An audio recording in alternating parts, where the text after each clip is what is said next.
안녕하세요. 책한민국입니다. 오늘은 2020년 4월 12일 일요일입니다.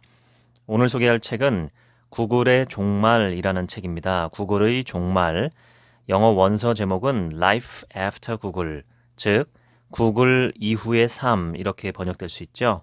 지은이 소개를 하겠습니다. 조지 길더, 1939년 뉴욕생이고 하버드 대학교 정치학과를 졸업했습니다. 비영리 공공정책 싱크탱크인 디스커버리 인스티튜트의 공동 창립자이고 이코노미스트, 와이어드, 월스트리트 저널 등의 주요 기고자입니다. 닉슨 대통령의 연설문 작성자로 사회에 첫 발을 내디뎠고 1981년 레이건 행정부의 감세 정책에 결정적인 영향을 끼친 부와 빈곤의 출간을 통해서 세상에 이름을 알렸습니다. 그 후 사회와 정치 분야 책을 저술하다가 40살 이후에 돌연 테크놀로지 혁신으로 방향을 전환해서 캘리포니아 공대 카버 미드 교수의 미소전자학 연구실에서 물리학과 미적분의 기초를 다지면서 양자혁명이 어떻게 정보화 시대를 열었는지 탐구했습니다. 그 결실로 출간된 저서 마이크로코즘, 텔레코즘 등은 지난 25년간 최고의 테크놀로지 도서 10권에 선정됐습니다.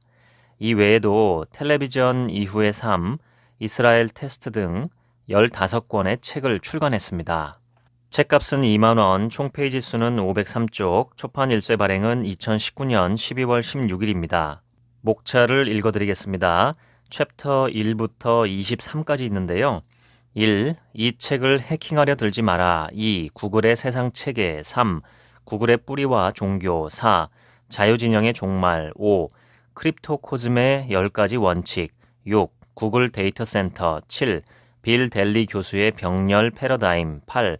마르코프와 미다스. 9. 라이프 3.0. 10. 1517 펀드. 11. 강도질. 12. 사토시 나카모토를 찾아서. 13. 블록체인 전쟁. 14. 블록스택. 15. 네트워크 되찾기. 16. 브랜던 아이크의 용감한 귀환. 17. 유한펜 혹은 연분. 18. 스카이 컴퓨팅의 부상. 19. 세계적 규모의 반란. 20. 망 중립성. 21. 제국의 역습. 22. 비트코인의 결함. 23. 위대한 해체 언번들링.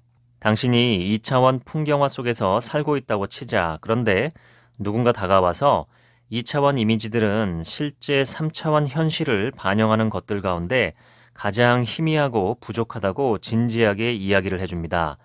당신은 이 사람에게 어떻게 반응을 하겠습니까? 여기서 말하는 2차원이 구글의 세상이고 3차원이 블록체인의 세상입니다. 구글은 단지 하나의 회사가 아니라 세상을 구성하는 어떤 시스템, 어떤 체계입니다. 인터넷은 이 이데올로기의 무게를 이기지 못하고 금이 쩍쩍 가고 있습니다. 구글의 신도들은 물질주의, 평평한 우주 이론을 지지하는데요. 결정론주의적인 화학 및 물리학만 있으면 충분하다는 것입니다. 인간 정신은 무작위적인 진화 과정을 거쳐서 지금의 모습이 됐고 이것은 결코 최적 상태가 아니라고 믿습니다. 그들은 실리콘 뇌, 즉 컴퓨터의 가능성을 신봉합니다. 기계도 인간과 같은 방식으로 학습할 수 있다고 믿습니다. 그들은 인간이 발견할 것이 더는 없기 때문에 그만 은퇴해서 일정 수준으로 보장된 연금을 받고 살아가는 편이 좋다고 주장합니다. 그런데 저자는 이러한 구글의 세상은 얼마든지 무너질 수 있다 이렇게 이야기를 하고 있습니다.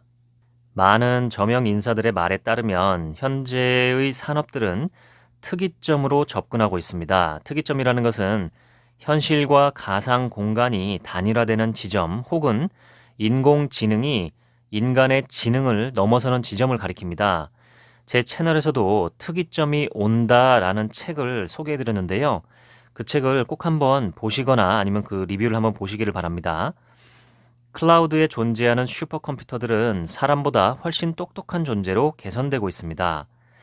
사람들은 일상에서 내리는 의사결정의 대부분을 이 컴퓨터에 맡기고 싶어 합니다. 첨단 인공지능 및 생물학적인 암호 해독이 획기적으로 진전되는 바람에 인간과 같은 유기체도 그저 여러 알고리즘의 산물의 하나다라는 명제에 많은 연구자들이 동의하고 있습니다. 그렇지만 걱정하지 않아도 됩니다. 실리콘밸리를 선도하는 거물들은 쇠퇴 단계에 들어선 호모 사피엔스를 위해서 국가가 부족하지 않은 연 수입을 보장해 줄 것이라고 얘기합니다. 사람들에게 해마다 공돈이 주어질 거라는 거죠. 과거에 인간이 생각할 때 신이라는 존재만이 가질 수 있다고 여겼던 힘을 오늘날의 구글 검색 엔진이 휘두르고 있습니다. 이 검색 엔진을 다룰 수 있게 된 당신은 전지전능한 모습을 보임으로써 호모 데우스가 될 수 있습니다.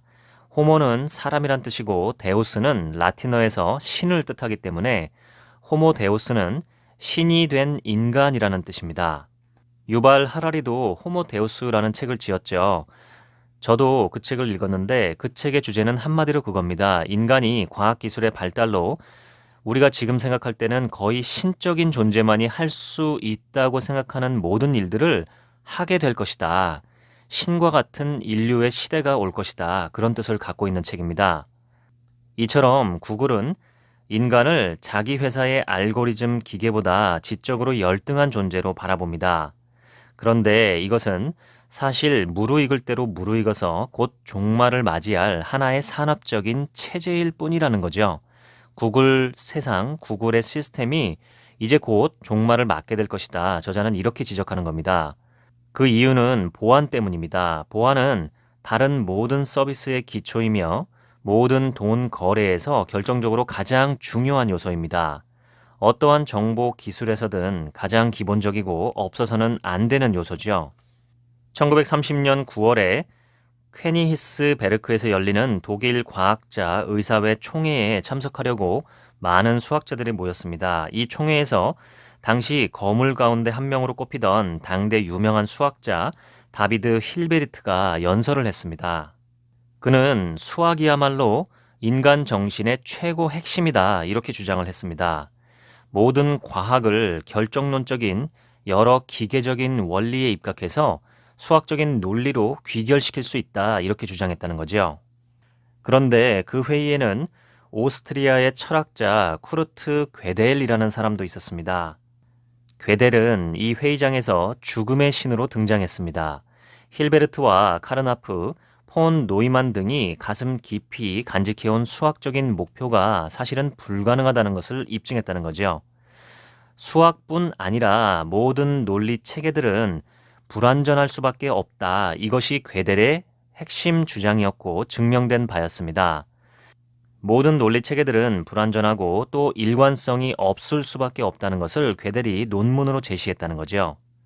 그 이유는 모든 논리 체계는 필연적으로 그 체계 안에서는 도저히 증명될 수 없는 여러 명제들에 의존을 하고 있기 때문이었습니다.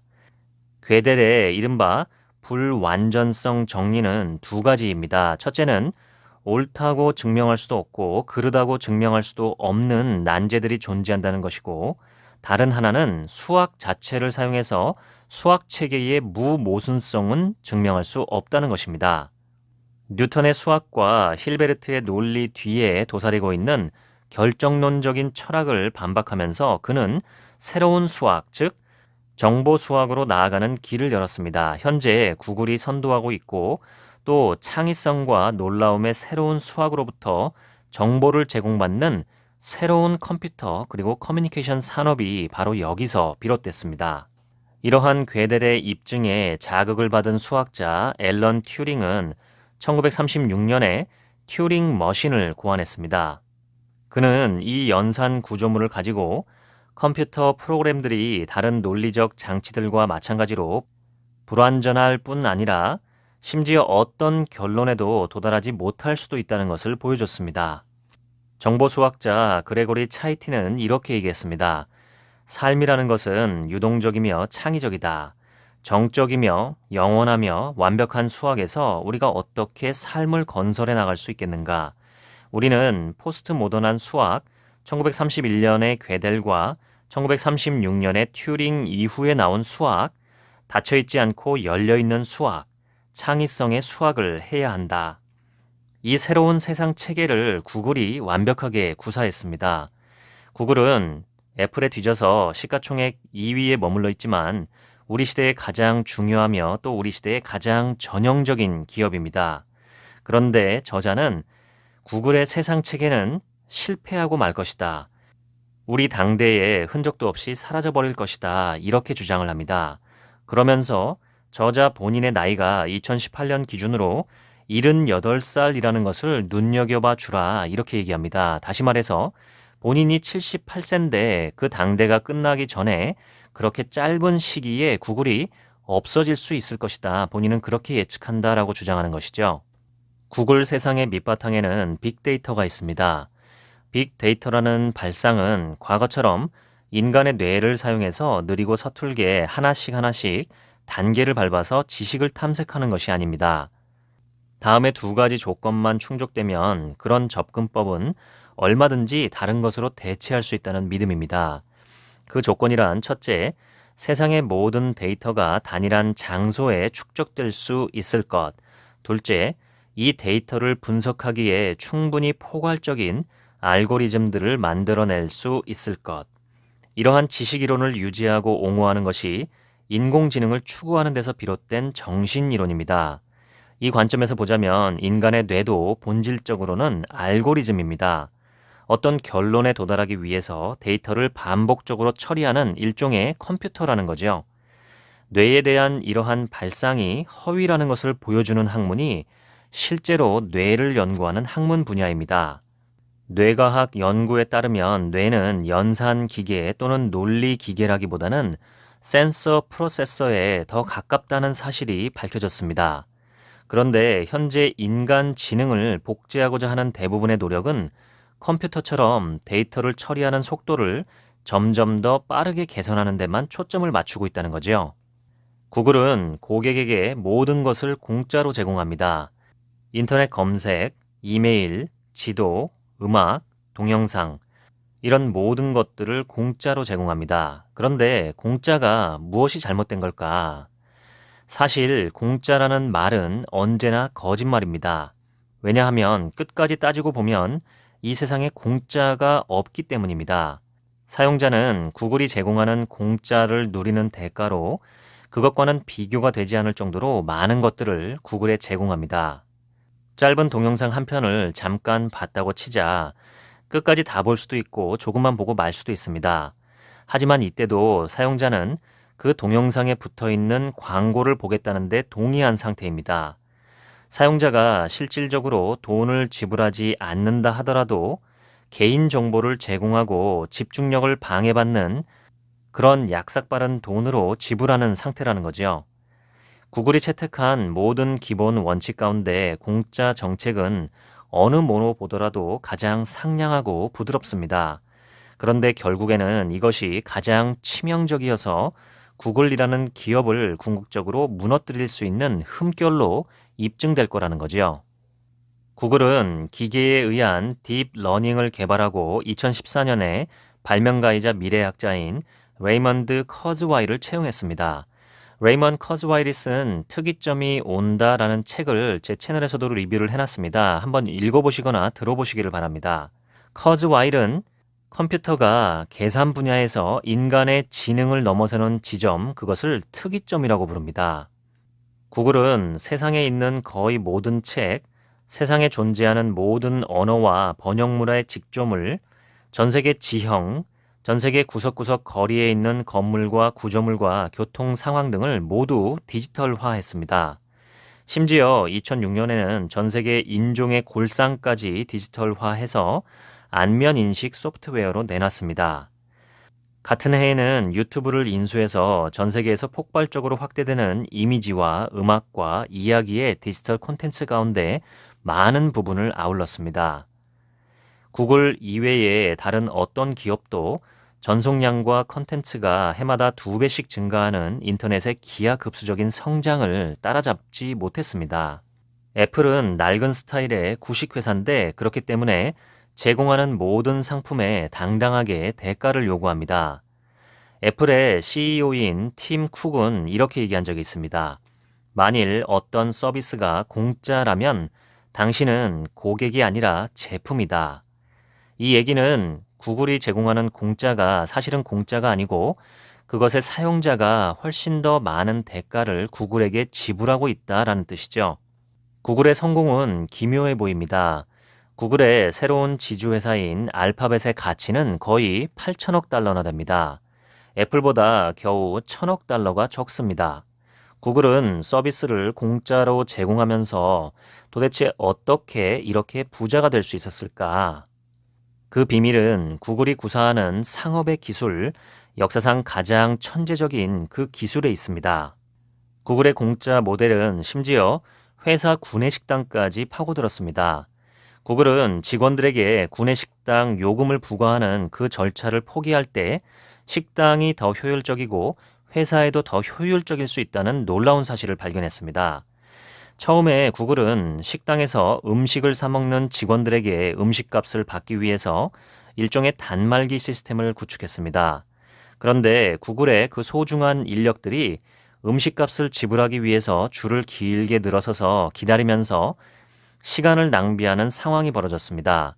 즉, 돈을 내기 위해서 기다리는 그 시간이 구글에게 더 큰 비용을 지불하게 만들었기 때문에 음식을 공짜로 제공하는 편이 한결 비용적으로도 싸고, 왜냐하면 직원들이 그 시간에 열심히 일을 할 수 있으니까 모두가 편한 그런 결과가 됐다는 거죠. 지금 구글은 하루에 10만 끼가 넘는 식사를 직원들에게 공짜로 제공합니다. 그리고 이 정책은 구글의 거의 전체 제품 포트폴리오에도 적용되고 있습니다. 많은 사람들을 모으고 또 이 사람들의 시선을 잡아끄는 데는 공짜로 주는 것보다 효과적인 것은 없습니다. 세르게이 브린은 구글 역사에서 결정적인 질문을 던졌는데요. 그 질문은 가격이 0이라면 전략은 어떻게 바뀔까 였습니다. 이 질문에 대한 대답은 우리가 전체 시장을 독식한다로 판명되었습니다. 2014년에 구글은 세계적인 경제학자이자 미래학자인 제레미 리프킨을 초빙해서 이 모든 것을 요약하는 일련의 강의를 들었는데요. 리프킨은 한계 비용 제로 사회를 설파했습니다. 한계 비용이라는 것은 한 단위의 생산품을 추가적으로 만들기 위해서 추가적으로 들어야 하는 비용을 가리킵니다. 이러한 새로운 체계에서는 세상의 모든 기기와 경제 활동체가 사물 인터넷으로 흡수될 것이다. 그는 이렇게 주장했습니다. 그리고 모든 재화와 서비스의 가격이 공짜에 가깝게 떨어질 것이라고도 주장했습니다. 그러나 앞에서도 봤듯이 공짜는 거짓말일 뿐 아니라 0이라는 가격은 인류가 까마득하게 먼 석기 시대에 내려놓은 물물 교환 제도로 돌아가는 것을 의미하기도 합니다.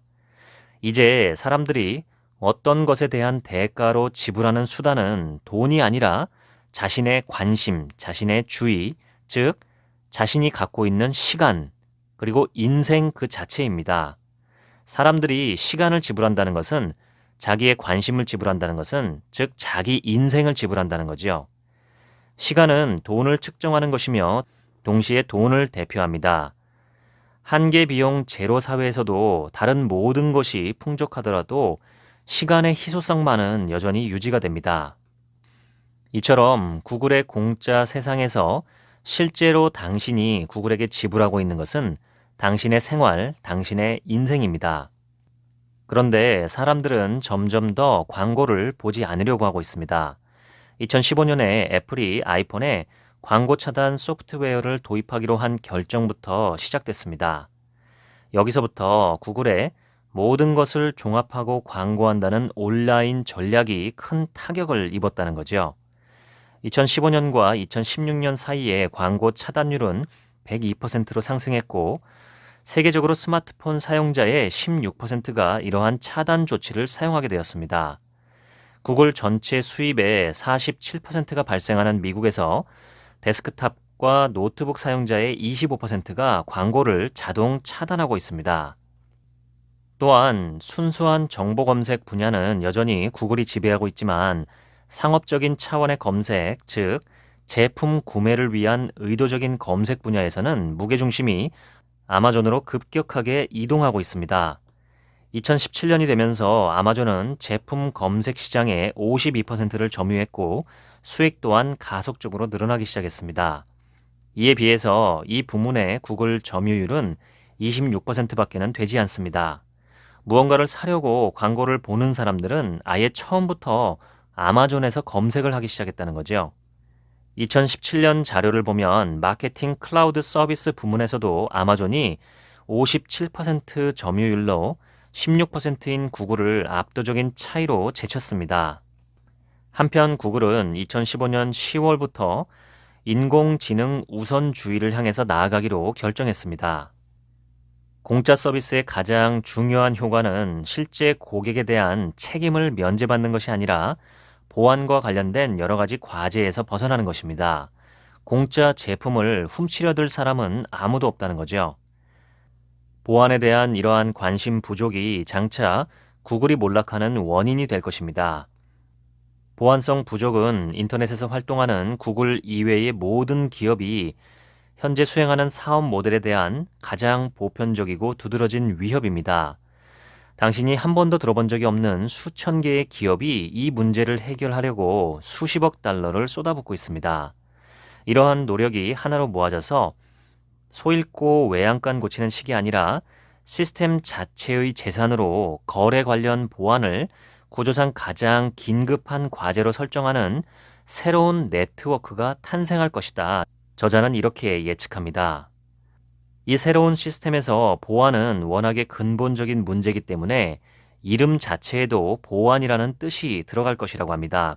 그래서 그것은 크립토코즘이 될 거라는 거죠. 크립토코즘은 암호라는 뜻의 크립토와 우주라는 뜻의 코즘이 합쳐진 말입니다. 암호화를 통해서 분권화된 세상을 일컫는 단어라는 거죠. 이 책의 핵심 단어 중에 하나가 바로 크립토코즘입니다. 저자가 이야기하는 크립토코즘은 P2P 기술입니다. P2P는 peer to peer, 개인 대 개인, 개인에서 개인 이런 뜻이죠. P2P라는 것은 예를 들어서 우리가 어떤 음악을 다운받는다고 할 때 그 회사의 서버에 들어있는 음악을 각각의 개인들이 다운받는 이런 형태가 아니라 개개인들이 갖고 있는 음악 파일들을 개개인들이 직접 주고받는 그런 네트워크 시스템을 가리킵니다. 다시 말해서 컨텐츠나 정보가 개개인들에게 다 분산되어 있고 중앙 집권적인 어떤 서버나 데이터 저장소가 존재하지 않는 그런 시스템이라는 거죠. 구글 시대에서 인터넷의 가장 중요한 원칙은 커뮤니케이션 우선주의입니다. 모든 것을 공짜로 복제하고 옮기고 변형시켜도 된다는 뜻입니다. 그런데 이러한 시대에서는 디지털 상으로 복제할 수 없는 것이 굉장한 중요한 가치를 갖게 됩니다. 크립토코즘의 법칙은 구글의 커뮤니케이션 우선주의 원칙과는 완전히 다릅니다. 첫 번째 원칙은 보안 우선주의입니다. 두 번째 원칙은 중앙 집중화는 안전하지 않다입니다. 세 번째는 안전 불감주의입니다. 이게 좀 헷갈리실 수가 있는데요. 어떤 체계가 의도했던 목표들을 달성하지 않는 한 안전과 보안은 아무런 상관이 없다라는 뜻입니다. 보안은 어떤 기능적인 체계의 결정적인 하나의 자산이라는 거죠. 그렇지 않고 그 체계를 구축하는 모든 단계에서 안전과 보안을 요구하다가는 인터페이스를 비롯한 모든 것이 너무나 조잡해지고 만다는 것입니다. 너무 복잡해서 사용할 수 없는 기계가 돼버린다는 뜻이죠. 네 번째 원칙은 공짜는 없다. 다섯 번째는 시간이 최종적인 비용 척도이다. 여섯 번째는 안정적인 돈이 인간에게 존엄과 통제를 부여한다. 일곱 번째는 생물학적인 비대칭을 재생산하는 비대칭 법칙입니다. 이것은 블록체인 시스템에서 공개 키에 의해서 암호화된 메시지가 오로지 개인 키로만 해독된다는 뜻입니다. 여덟 번째 원칙은 개인 키 우선주의입니다. 개인 키야말로 보안이 확실하다는 거죠. 아홉 번째 원칙은 개인 키는 개개인이 보관하지 정부나 구글이 보관하지 않는다는 것입니다. 개인과 개인의 상호작용 속에서 시도자는 공개 키로 어떠한 메시지를 해독할 수 있습니다. 개인 응답자는 자기의 개인 키로 새롭게 암호화된 메시지를 해독하고 수정하고 돌려보냄으로써 자기의 신원을 입증할 수가 있습니다. 이것이 디지털 서명 과정이죠. 메시지의 최종 수정자는 공개 키로 새로운 메시지를 해독함으로써 송신자가 바로 그 오리지널한 송신자라는 것을 확인할 수 있습니다. 그 문서에 디지털적으로 서명이 돼 있기 때문이라는 거죠. 개인 키 소유권에서 권력이 나옵니다. 개인 키, 그 개인 아이디의 소유자는 어떤 공공 주소의 소유권을 입증하고 또 공개된 장부 내용을 입증할 수가 있습니다. 이렇게 개인 키의 소유자는 정부의 주장이나 요구에 대응해서 자기의 작업이나 기록을 증명할 수가 있습니다. 또 이 소유자는 개인 키로 서명함으로써 디지털 장부의 공개 키로 정의된 어떤 재산권 항목에 대한 자신의 명의를 입증할 수가 있습니다. 열 번째 원칙은 그 모든 개인 키와 공개 키 뒤에 인간 해석자가 있다는 것입니다. 구글의 세계는 수직적이고 위계적이지만 구글 이후의 세상은 수평적이 될 거라는 거죠. 구글은 지금 사람들의 정보를 통제하고 이것을 공짜로 사용하는 반면 구글 이후의 세상에서는 사람들이 자기 정보를 자기가 관리하고 누군가 이 정보를 사용하려 할 때 요금을 부과하게 될 것입니다. 브레이브 브라우저라는 웹 브라우저가 있는데 이 브라우저에서는 사용자가 자기 데이터를 통제할 권한을 행사하며 또 이 데이터를 사용하는 사람에게 요금을 부과할 수도 있습니다. 구글은 인공지능을 통해서 기계가 지배하는 시대를 꿈꾸고 있지만 장차 구글 이후의 세상에서는 사람들이 자기의 기계를 지배할 것이고 또 이 기계는 똑똑하고 충성스러운 노예로 사람들을 섬기게 될 것입니다. 이 부분이 특이점이 온다에서 레이먼 커즈와일이 주장한 것과 상당히 결이 다른 내용입니다. 특이점이 온다에서는 인간이 기계에게 흡수될 것이다. 거의 이런 내용으로 썼거든요. 그래서 생물학적인 인류는 멸망하고 지적인 우리의 후손, 즉 우리 지성의 후손인 기계 인류가 번성하게 될 것이다. 이렇게 주장을 했습니다. 그러니까 생물학적인 인류가 멸망한다는 것은 우리 인류 자체가 사라지게 될 거라는 거죠. 구글은 도처에 널린 광고로 사람들의 눈을 사로잡으려 하지만 장차 새로운 세상에서는 사람들이 자기가 원하는 광고만 자기의 의지에 따라서 보게 될 것이고 또 자기가 들인 시간과 관심에 따라서 보상을 받게 될 것입니다. 새로운 세상에서는 아주 소액의 수수료와 짧은 지연 시간만 감수하면 모든 사용자가 전 세계의 모든 사람과 직접 거래할 수가 있습니다. 구글은 사람을 단 하나의 장소와 시간과 삶에 구속하지만 새로운 세상은 사람들에게 자주적이고 독립적인 판단을 내리는 다양한 선택을 제시하게 될 것입니다. 프로그래밍을 할 줄 아는 기계와 프로그래머 사이에 결정적인 차이가 있습니다. 기계는 결정론적이지만 프로그래머는 창의적입니다. 즉, 인공지능 운동이 장차 인간의 뇌를 대체하는 것이 아니라 인간의 뇌를 끊임없이 모방하게 될 것이라는 예언이죠. 뇌는 기계보다 우월합니다. 뇌는 냉방장치가 잘 되어 있는 몇몇 접속점에 모여 있지 않고 멀리 그리고 넓게 확산된 상태에서 수많은 감각 미디어 채널에 서로 연결되어 있기 때문입니다. 20세기에 나타난 정말 중대한 사상 가운데 하나가 마르코프 사슬이라는 겁니다. 러시아의 수학자이자 정보 이론가인 안드레이 마르코프가 제시한 이 이론은 현재를 가지고 미래를 예측하는 일련의 통계학적인 도구가 됐습니다. 마르코프 사슬은 시간에 따른 상태의 변화를 나타내는 시간 확률 과정입니다.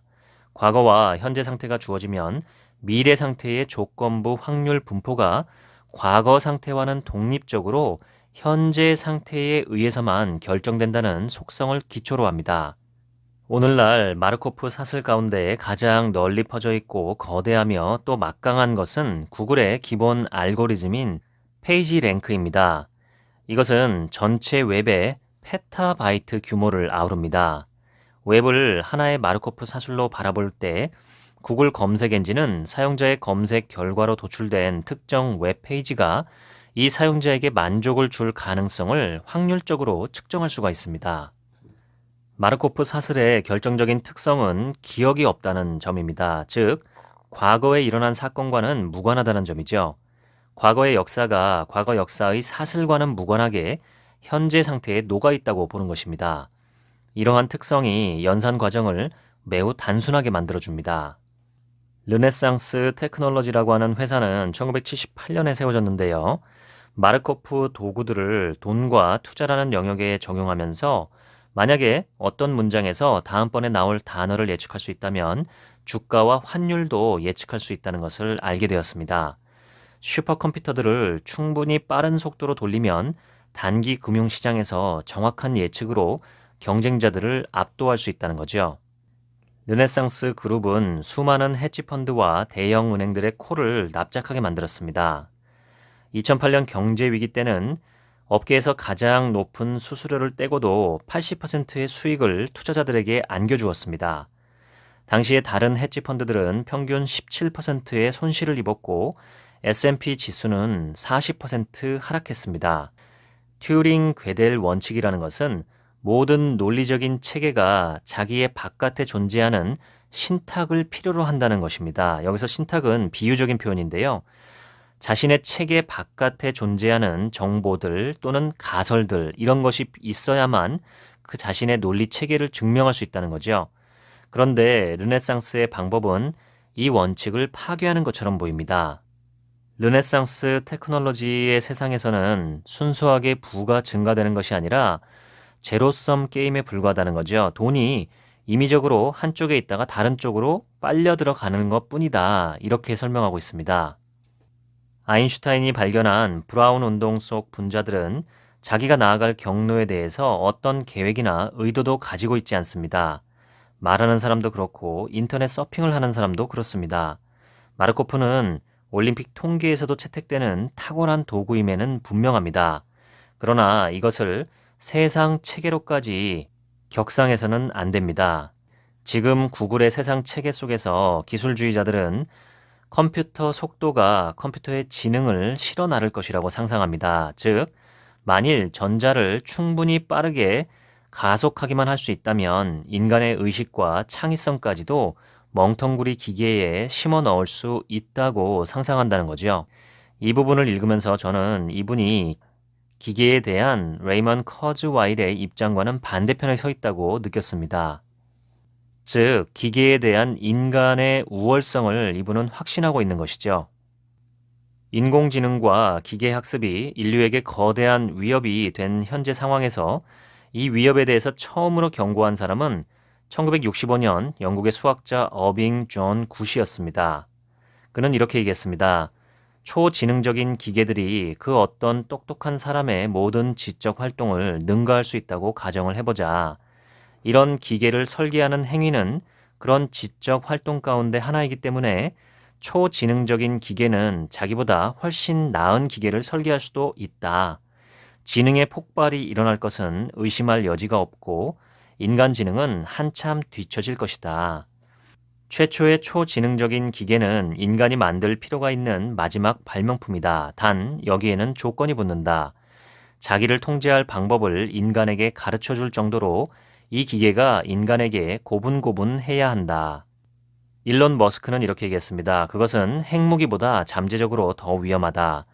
스티븐 호킹도 인공지능이 온전하게 발전하면 인류의 종말이 올 것이라고 천명했습니다. 그런데 이 시대의 지식인들은 목적의식성이라는 실체에 눈을 감고 있다는 거죠. 여기서 목적의식성이라는 것은 영어로 consciousness입니다. consciousness, 의식적인 것, 어떤 목적이 있는 의식 이런 뜻이죠. 목적의식성이라는 것은 우리가 누구이며 우리가 어떻게 생각하고 또 어떻게 지식을 습득하는가 하는 것입니다. 이러한 목적의식성은 종교적인 직관과 심리적인 정체성과 연관됩니다. 목적의식성은 기계와 대립되는 마음의 정수입니다. 목적의식성은 창의성과 자유의지의 원천입니다. 이러한 목적의식성을 이해하지 못하면 컴퓨터가 인간을 온전하게 대체할 수 있다 이런 발상을 하게 된다는 거죠. 모든 인간지능 시나리오는 인간의 목적의식성, 의지, 감정, 상상력, 창의성, 독립성 등을 슈퍼 인공지능이 가질 수 있다라고 전제합니다. 이러한 슈퍼 인공지능 지지자들의 논점은 인간 정신이 전기적이고 화학적인 요소로 이루어진 것뿐이다. 이 요소들 자체는 지능이 없다라는 것입니다. 그러나 바로 이 지점에서 우리는 괴델과 튜링이 맞닥뜨렸던 어려움을 봅니다. 인공지능 과학자들은 자기 자신의 마음과 목적 의식성을 이용해서 마음에 존재하는 목적 의식성의 의미를 부정함으로써 자기 자신을 반박하는 모순에 빠지게 된다는 거죠. 인공지능의 맹점은 바로 목적 의식성이라는 것이 생각 속에 숨어 있다가 모습을 드러내는 게 아니라는 데 있습니다. 목적 의식성은 생각 속에 숨어 있는 게 아니라 생각의 원천이라는 거지요. 목적 의식성은 믿음에 의존합니다. 믿음이라는 것은 온전한 지식 없이도 행동할 수 있는 능력, 따라서 언제든 놀랄 수 있고 또 놀라움을 줄 수 있는 능력입니다. 그런데 기계에는 목적 의식성이 없습니다. 기계는 결정론적인 질서의 한 부분입니다. 놀라거나 놀라움을 줄 능력이 없는 기계는 자기 안에서 모든 것을 다 해결하도록 자족적이고 또 결정론적입니다. 이러한 목적 의식성이 없는 신체는 불완전해서 어떤 신탁이 필요하다는 것을 괴델과 튜링 두 사람 모두가 입증했다는 거죠. 컴퓨터가 인간을 능가한다는 발상은 주판이나 계산기가 인간의 계산 속도보다 빠르다는 이야기와 똑같습니다. 즉, 중요한 인간의 목적 의식성에서는 결코 기계가 인간을 따라잡을 수가 없다라는 것이 이 저자의 주장인 것이죠. 생각은 목적 의식적이고 의지를 동반하고 상상을 할 수 있고 창의적입니다. 체스나 바둑 같은 결정론적인 게임을 하는 컴퓨터는 한낱 기계일 뿐이라는 겁니다. 1975년에 문제가 된 과학은 유전자 공학이었습니다. 그 당시에 과학자들은 생물학자들이 새로운 종을 창조할 것이고 100억 년 동안 이루어진 진화를 단 한 해 만에 끝내버리고 인류마저 멸망시킬 어떤 괴물이 유전자 공학을 통해서 등장할 수 있다, 이렇게 염려를 했습니다. 그러나 저명한 화학자이자 생물학자인 마이클 덴턴은 1975년에 그 소동을 회고하면서 이런 결론을 내렸습니다. 유전자 공학이 실제로 이룩한 성취는 그저 그런 편이다. 진정한 공학이라기보다는 사소한 땜질 정도다. 자동차를 새로 설계한 게 아니라 자동차 엔진을 튜닝한 것에 비유할 수 있다. 즉, 이미 존재하던 잠재력을 살짝 변용하는 식으로 개조해서 현재의 모든 생체에 적용할 수 있도록 한 것이다. 하지만 이러한 결과들은 살아있는 어떤 유기체의 탄생이나 근본적인 복원과는 거리가 멀다. 블록체인이라는 것은 2008년에 사토시 나카모토라고 알려진 익명의 인물 혹은 집단이 자기의 암호화폐인 비트코인을 지원하기 위해서 고안한 시스템입니다. 해킹이 불가능한 공개적인 분산형 구조의 원장입니다. 이러한 블록체인은 인터넷 시스템을 통제하거나 그 시스템에 대한 게이트 키핑을 통제하는 그 어떤 단위라고도 강력한 주체가 존재하지 않는 인터넷을 만드는 데 기여할 것이라고 예측이 되었습니다. 게이트 키핑이라는 것은 출입문을 지킨다, 이런 뜻이죠. 정보를 중앙 어떤 집권자가 취사 선택해서 유통시키는 것을 가리킵니다. 지금까지는 구글이 그러한 역할을 하고 있는데 이제 블록체인의 세계에서는 그러한 역할을 할 수 있는 사람이, 그런 존재가 사라지게 된다는 거죠. 구글과 구글 세상은 현재의 모습을 잘못된 시각으로 들여다보고 있습니다. 그래서 그들은 위기에 빠져 있죠. 그런데 이 위기는 인간 지능을 지원하는 분산형 구조의 P2P 혁명, 즉 블록체인과 암호가 만발하는 새로운 환경에서 비롯됐습니다. 이더리움을 만든 부테린과 그의 동료들은 데이터를 원래 그 데이터를 만든 사람에게 복원해주고 이 데이터를 크립토코즘의 세상에 수평적으로 그리고 상호작용적으로 확립하는 일에 몰두하고 있습니다. 구글은 보안 관련 약점 그리고 인공지능에 대해서 갖고 있는 환상, 이 거대한 두 가지 약점 때문에 크립토코즘의 세상에서 멸망하게 될 거라는 거죠. 구글의 종말 마치겠습니다. 감사합니다.